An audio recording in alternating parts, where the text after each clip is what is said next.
My name is Molly, and I'm a tour guide here at the Intrepid Museum.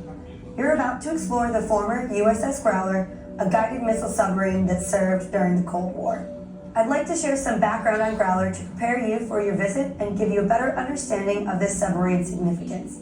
By the time I'm finished, you'll be ready to enter the submarine. Growler served with the U.S. Navy from 1958 through 1964 during the height of the Cold War between the United States and the Soviet Union.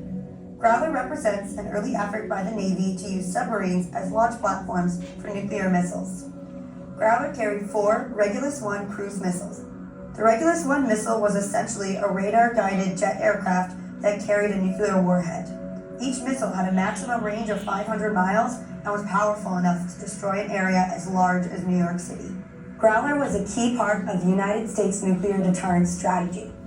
The United States believed that the threat of nuclear weapons lurking offshore would deter the Soviet Union from launching a strike against the United States. To accomplish this mission, Growler patrolled off the Soviet Union's Pacific coastline, staying hidden below the surface as much as possible. The crew stood ready for an order to fire the submarine's nuclear weapons at targets in the Soviet Union. To launch the missiles, Growler needed to be on the surface like it is right now. The missiles had to be unloaded and launched one by one. Growler's crew practiced launching the Regulus many times. Thankfully, they never received an order to launch an attack.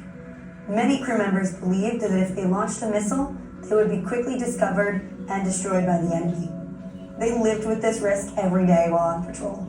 Growler's longest time on patrol was 72 days. 2 months at sea may not sound so difficult, but on a submarine, it's a different story. Growler's crew numbered from 90 to 100 men.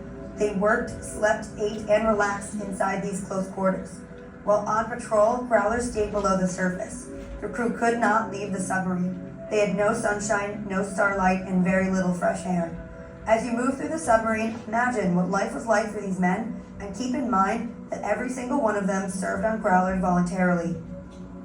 As technology improved, newer, larger submarines with more sophisticated missiles made Growler obsolete. It was decommissioned in 1964 after 6 years of service. The Navy planned to use Growler as target practice for another submarine until it was rescued by the Intrepid Museum.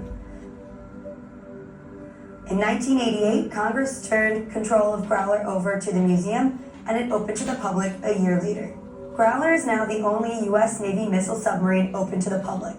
It is remarkably intact from its Navy service and retains most of its original features. We ask for your help in preserving this historic vessel.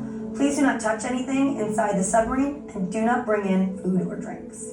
You'll be entering momentarily. Staff inside the submarine will be happy to answer any questions you have. Feel free to take photos, but remember that there will be other groups coming in behind you. Thank you, and welcome aboard.